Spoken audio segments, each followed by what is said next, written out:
Evangelho, oitava da solenidade do Natal do Senhor, dia 29 de dezembro. O Senhor esteja convosco, Ele está no meio de nós. Proclamação do Evangelho de Jesus Cristo, segundo São Lucas. Glória a vós, Senhor.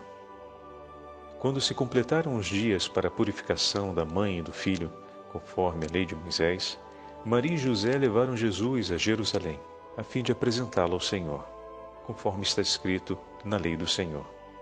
Todo primogênito do sexo masculino deve ser consagrado ao Senhor. Foram também oferecer o sacrifício, um par de rolas ou 2 pombinhos, como está ordenado na lei do Senhor. Em Jerusalém havia um homem chamado Simeão, o qual era justo e piedoso e esperava a consolação do povo de Israel. O Espírito Santo estava com ele e lhe havia anunciado que não morreria antes de ver o Messias que vem do Senhor. Quando os pais trouxeram o menino Jesus para cumprir o que a lei ordenava, Simeão tomou o menino nos braços e bendisse a Deus. Agora, Senhor, conforme a tua promessa, podes deixar teu servo partir em paz, porque meus olhos viram a tua salvação, que preparaste diante de todos os povos, luz para iluminar as nações e glória do teu povo Israel. O pai e a mãe de Jesus estavam admirados com o que diziam a respeito dele. Simeão os abençoou e disse a Maria, a mãe de Jesus: Este menino vai ser causa tanto de queda como de reerguimento para muitos em Israel. Ele será um sinal de contradição. Assim serão revelados os pensamentos de muitos corações. Quanto a ti, uma espada te transpassará a alma. Palavra da salvação. Glória a vós, Senhor.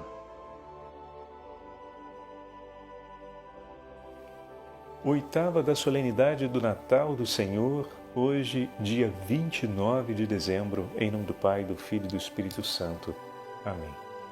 Queridos irmãos e irmãs, a Santa Liturgia nos leva novamente para o texto que ouvimos nesse último domingo, o domingo da Sagrada Família. Hoje ouvimos uma parte reduzida da leitura do último domingo, focalizada sobre a ida ao templo da Sagrada Família e o encontro com o Simeão. A Sagrada Família vai ao templo para poder realizar as celebrações que são próprias, assumindo assim a tradição de Israel, a tradição que foi entregue pelo Senhor, ainda que a Virgem Santíssima, como já falamos, não tivesse que se purificar por conta do seu parto virginal, seu filho não foi concebido pela vontade de um varão, de um homem, mas foi concebido do próprio Deus. Esse segredo permanece reservado à custódia amorosa da Sagrada Família.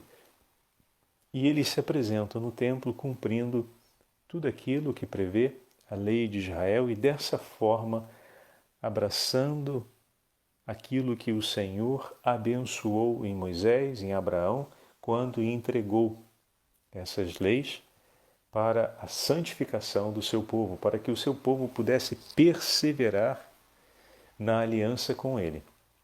E nós falamos ainda que não temos mais a circuncisão como sinal de pertença ao povo eleito de Deus, mas em Cristo o nosso sinal de pertença, o rito que nos introduz a participação no povo eleito é o nosso batismo, é a unção que recebemos no batismo.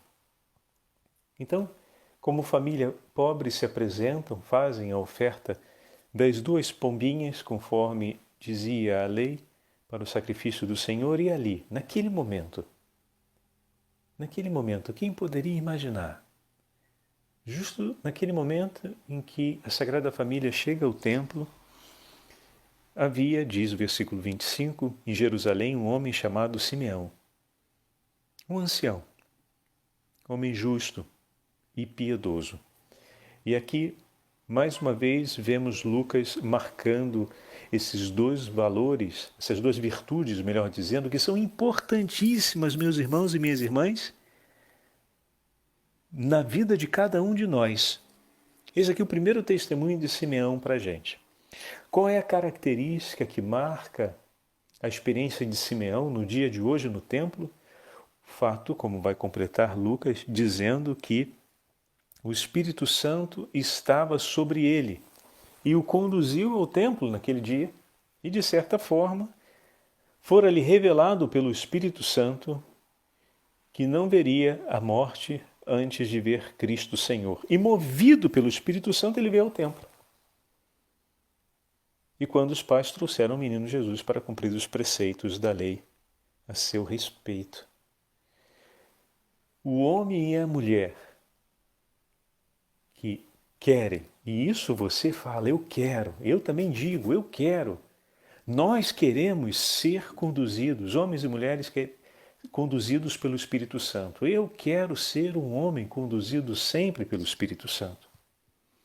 Eu não consigo saber o meu dia de amanhã e não me preocupo em sabê-lo, pois confio nas mãos do Senhor, assim como o meu hoje, e canto sobre a história do meu passado a alegria de ter sido amparado e socorrido por Deus. Esse é o chamado para mim e para a sua vida cotidiano.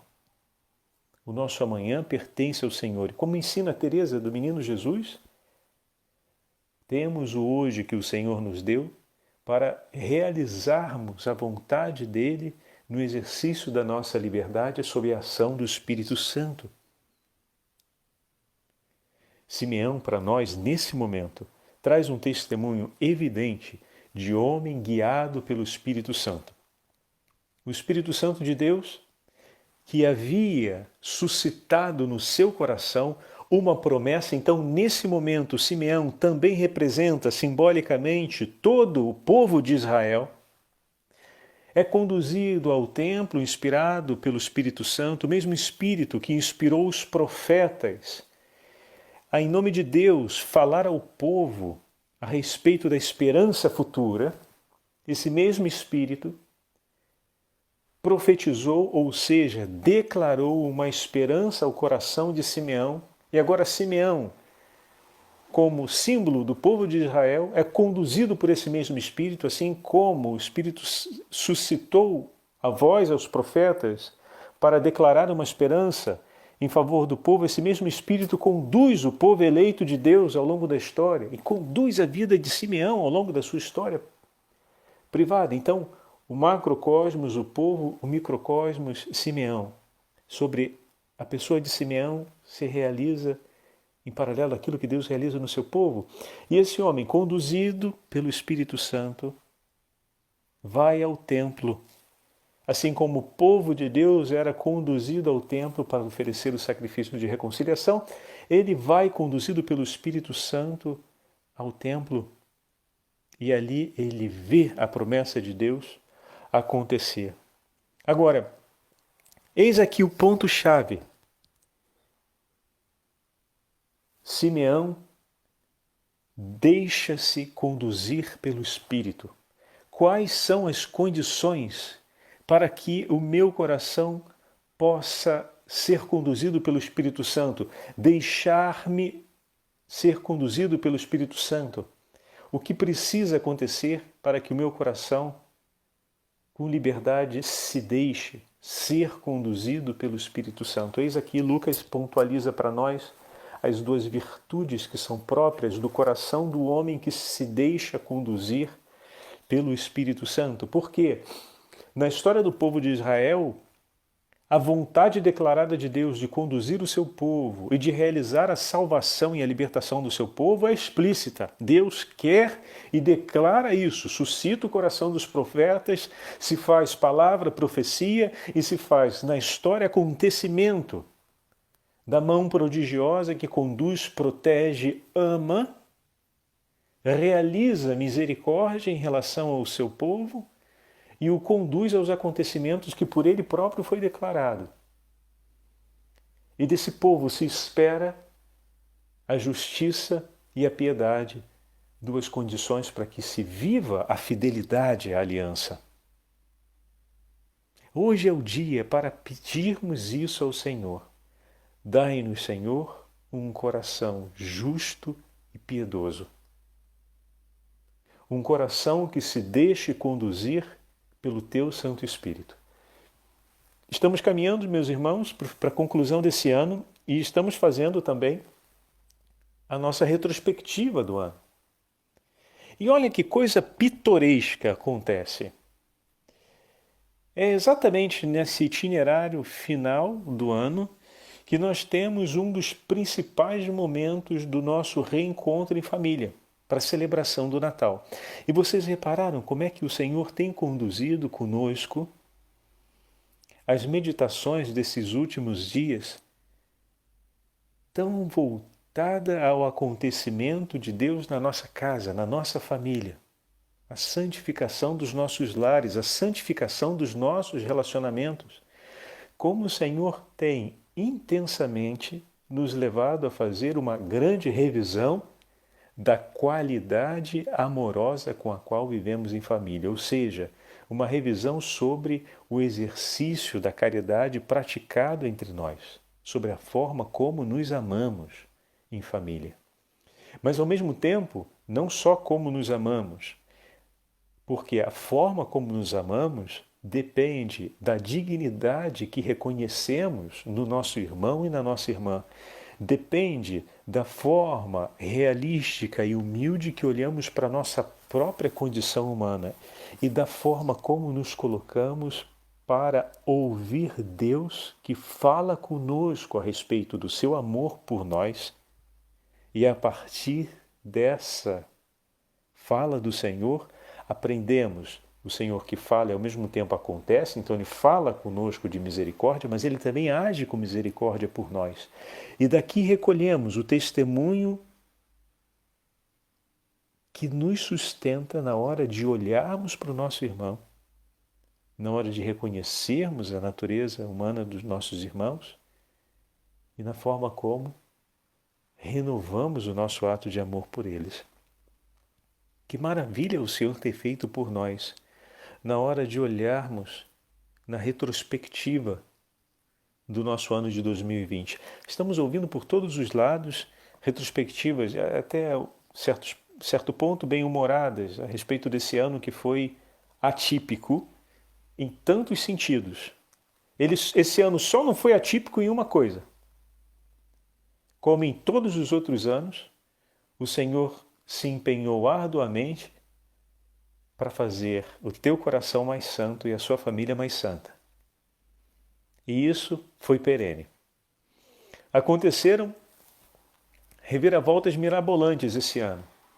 Muitas dificuldades, angústias, um ano marcado por enormes incertezas,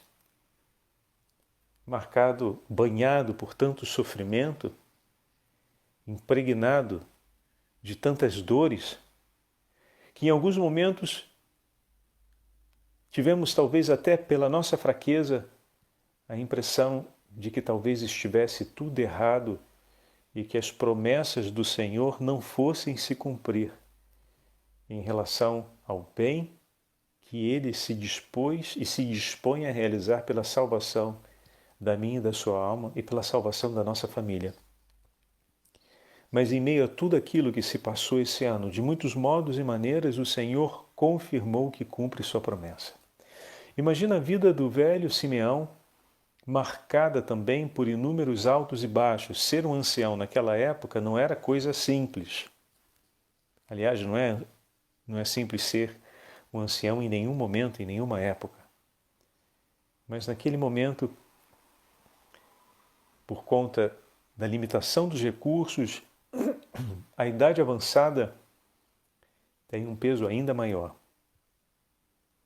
E quantas dores e quantas dificuldades ele não viveu também ao longo dos seus anos. Mas escreve para nós, Lucas, que Simeão sempre carregou consigo, em meio a todas as dores que passou ao longo da vida, carregou sempre consigo a certeza da promessa que o Senhor lhe fez, que ele não morreria sem receber, nesse tempo, a consolação pela salvação de Israel, que também é a salvação para a sua própria vida. E no dia do nosso batismo, nos foi prometida essa graça. Se perseverarmos com Cristo reinaremos. E não apenas isso, nos foi entregue todos os mistérios da fé, confiados à Santa Mãe Igreja, a qual nos unimos como corpo místico do Senhor, tomamos parte como membro, integramos essa família, passamos a participar da comunhão dos santos, a viver sob a intercessão celestial, a miríade dos santos, dos anjos e santos que intercedem por nós. A promessa que recebemos no dia do nosso batismo, de consolação, e o testemunho que recolhemos no dia dessa promessa e ao longo da nossa vida, meu irmão e minha irmã, são muito maiores e ainda mais eloquentes do que aqueles que Simeão pôde recolher com a tradição antiga de Israel, que foram tantos. Mas no final de sua vida, ele viu o Salvador nos braços de sua mãe, pequenino menino, e pela inspiração do Divino Espírito Santo, recolheu ali, naquela cena e naquela experiência, recolheu a certeza da plenitude do acontecimento que o Senhor havia declarado. Eis aqui o Salvador, o Messias prometido a Israel. Mas como esse Messias iria se apresentar? Simeão não viu. Como os discípulos viram que esse Messias não viria como rei soberano, mas como servo humilde. Mas ao ver Maria e José no templo oferecendo o sacrifício das 2 pombinhas e o pequenino ali humilde, com o seu coração justo e piedoso, que se deixa inspirar e conduzir pelo Espírito Santo, já intuiu o caminho de justiça e de paz que esse Messias veio trazer, que era a via da humildade, da obediência, do servo que se entrega por amor. Ele não viu o Senhor ser perseguido pelos seus, expulso da cidade e crucificado. Ele não ouviu o prólogo do Evangelho de São João ser lido numa assembleia de cristãos reunidos. Mas ele, ao ver o coração, ao encontrar a Virgem Maria e perceber o amor e a entrega do seu coração, pôde profetizar a ela o Calvário que estava por vir, porque sendo um homem justo e piedoso, pôde ser conduzido pelo Espírito Santo e pôde recolher a inspiração e a revelação do Divino Espírito Santo que falava ao seu coração a respeito do quanto Deus era rejeitado e amado pelo seu povo. E a experiência dos anos vividos por Simeão o faziam compreender que a rejeição contra Deus poderia ser gravíssima,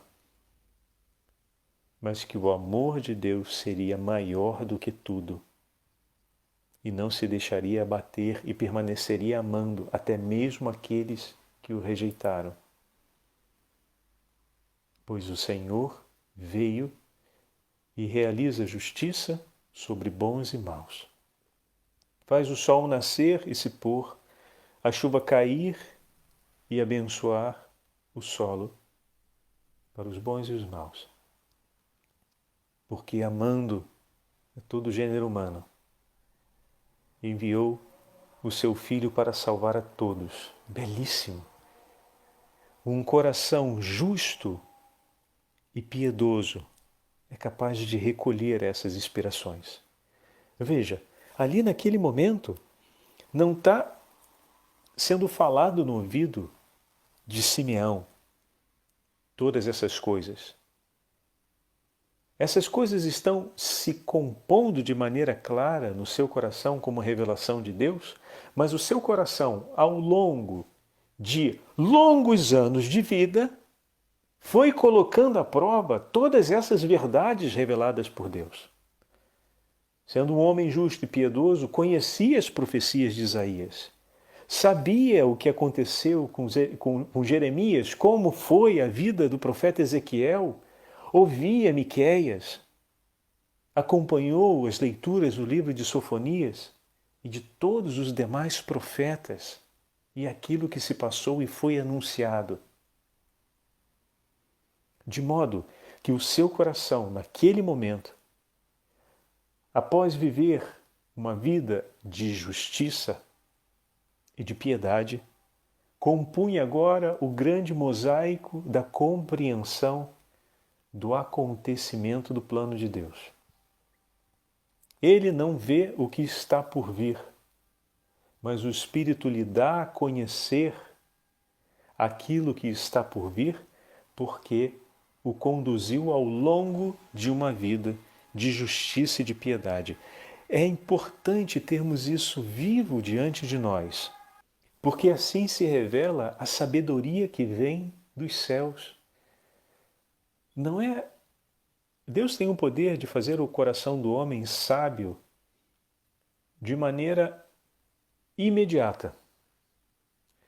Mas Deus leva o homem à sabedoria de maneira mediada também, ao longo de uma experiência de vida celebrativa, na busca da justiça e na busca da verdade, na prática da retidão e no cumprimento dos ensinamentos da lei de Deus, o homem vai conquistando pouco a pouco o conhecimento e a vivência da sabedoria e vai se tornando rico da sabedoria divina. Como vimos no testemunho de Estevão, pode acontecer que num momento o Senhor infunda de maneira extraordinária, sobre a ordinariedade do desenvolvimento da sabedoria, uma porção dobrada, redobrada, quadruplicada de sabedoria para que possamos testemunhar Cristo na máxima eloquência. Mas o Senhor, ordinariamente, ao longo da nossa vida, cultivando a busca pela verdade, o exercício da justiça, o coração reto e piedoso, vai nos fazendo homens e mulheres cheios da sua sabedoria. Então, ao tomar nas mãos o menino Simeão, olhando a Virgem Maria e São José, toma-o nos braços e bendiz a Deus. Tomar o outro nos braços e bendizer a Deus. Reconhecer que o outro que está em meus braços me faz bendizer ao Senhor, que Ele é uma bênção de Deus. Bendizer a Deus é reconhecer o seu amor por nós, a sua fidelidade por nós, o quanto Ele nos ama e permanece nos amando. Tomar o outro nos braços, tomar o menino nos braços e reconhecer o quanto Deus nos ama. Eis aqui uma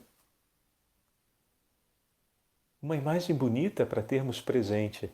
Não podemos abraçar as pessoas agora, ou pelo menos tem toda essa recomendação de evitar o contato físico e tudo quanto. Mas, querido pai, querida mãe, você que tem o seu filho pequeno, e você que já tem o seu filho meio marmanjão, também pode fazer a mesma coisa. Obviamente não dá para tomar nos braços como um neném. Mas quantas vezes nós abraçamos a outra pessoa e bendizemos a Deus. A gente abraça o outro e agradece ao outro pelo que ele é em nossa vida, pelo que ele fez por nós. O abraço tem um significado de gratidão declarada muito grande à outra pessoa. Também fala muito sobre o vínculo que nos une, sobre o vínculo e a lealdade com a qual permanecemos próximos um do outro. O abraço nos fala sobre isso e é um sinal forte desse vínculo. Mas, ao mesmo tempo, ele nos fala do nosso vínculo com Deus e, ao mesmo tempo, também nos fala do vínculo que vivemos com o Senhor a partir da presença do outro. Você que eu tomo nos braços é o meu vínculo com Deus. Você na minha vida me leva a estar unido ao meu Deus. E quando eu te tomo nos braços, eu digo: bendito seja o Senhor Deus do universo. Obrigado por você estar aqui, obrigado por você ser meu filho, obrigado por você ser meu pai, obrigado por você ser minha mãe, obrigado por aquilo que você fez. Enfim, são tantas palavras que podem nascer, ou tantas declarações cheias de significado que podem nascer num abraço, mas também espera nascer entre nós esse canto de louvor a Deus. Bendito seja o Senhor Deus do universo, porque os meus braços reencontram os seus, porque o meu coração sente outra vez as batidas do seu coração, porque as nossas vidas, mais uma vez, se unem para bendizer aos céus a graça que o Senhor nos deu. Você, na minha vida, é um sinal da salvação do Senhor, oferecida por mim. Mas, padre, se atribuir tanto valor a outra pessoa, como a outra pessoa pode ser assim um sinal da salvação de Deus? É Cristo, aquele que nos trouxe a salvação. É justo. E no dia do seu batismo, e no dia do batismo daquela outra pessoa, ela foi revestida de quê? Que nos ensina o apóstolo São Paulo. Revestida de Cristo. Fomos, como o padre já falou lá atrás, uma palavrinha esquisita, inestate. Fomos enxertados, unidos. É uma imagem que se usa quando se fala das plantas, uma plantinha que você junta na outra e elas se fundem em uma só. Daquele momento em diante crescem como uma só. Então nós fomos unidos a Cristo no dia do nosso batismo. Quem recebe é um dos meus discípulos, é a mim que recebe. Então, de fato, você é acontecimento da salvação de Deus, quando vindo em nome do Senhor até mim, se lança em meus braços e nos abraçamos em uma aliança de paz. A nossa vida oferecida um pelo outro sela o acontecimento da salvação de Deus oferecida por nós. Porque você é chamado a ser forte nos momentos que sou fraco, como nos ensina o apóstolo São Pedro. Diante da fraqueza do nosso irmão, somos chamados a oferecer o vigor e a fortaleza do nosso coração em Deus, para que ele se levante, para que ele persevere. E também da mesma forma, em muitos momentos, é você que me leva a cantar o hino de louvor a Deus por aquilo que Ele fez em nosso favor. Pois ao ver a sua prova de amor por mim, nos momentos da minha fraqueza, então, é que se fizestes forte para que eu conseguisse ser forte e perseverar no nome do Senhor, você é a memória do canto de amor de Deus pela minha salvação. Eu canto a alegria de ter você presente em minha vida como testemunho do amor perene de Deus que jamais me abandona. Então, bendito seja o Senhor Deus de Israel, porque veio ao encontro do seu povo e o conduziu. Então Simeão diz: agora, ó soberano Senhor, pode deixar o seu servo ir em paz, segundo a tua palavra, porque meus olhos viram tua salvação. Olha que maravilha, meus olhos viram tua salvação. E ele estava recebendo o menino em seus braços, que preparastes em face a todos os povos, luz para iluminar as nações e glória do teu povo Israel. Que nós possamos cantar essa alegria durante essa oitava de Natal, ao abraçarmos e encontrarmos cada um dos nossos familiares, ao fazermos a retrospectiva desse ano de 2020, compreendendo que o Senhor cumpre suas promessas e que vem ao nosso encontro para nos salvar e que nos dá sempre as graças necessárias para que entre nós não deixemos de cantar as maravilhas de Deus, Não há um dia nessa vida, como já falamos em outro momento, que o Senhor não venha em nosso socorro com o necessário para que possamos caminhar na direção da santidade.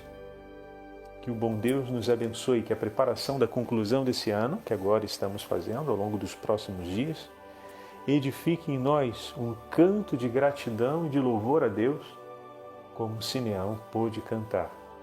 Pois se a Simeão foram feitas promessas e ele perseverou na justiça e piedade, supliquemos ao Senhor que tenhamos um coração justo e piedoso, pois promessas ainda maiores o Senhor fez a cada um de nós e está cumprindo para a honra e glória do seu santo nome. O Senhor esteja convosco, Ele está no meio de nós. Pela intercessão da Sagrada Família de Nazaré, abençoe-vos o Deus Todo-Poderoso, Pai, Filho e Espírito Santo. Amém.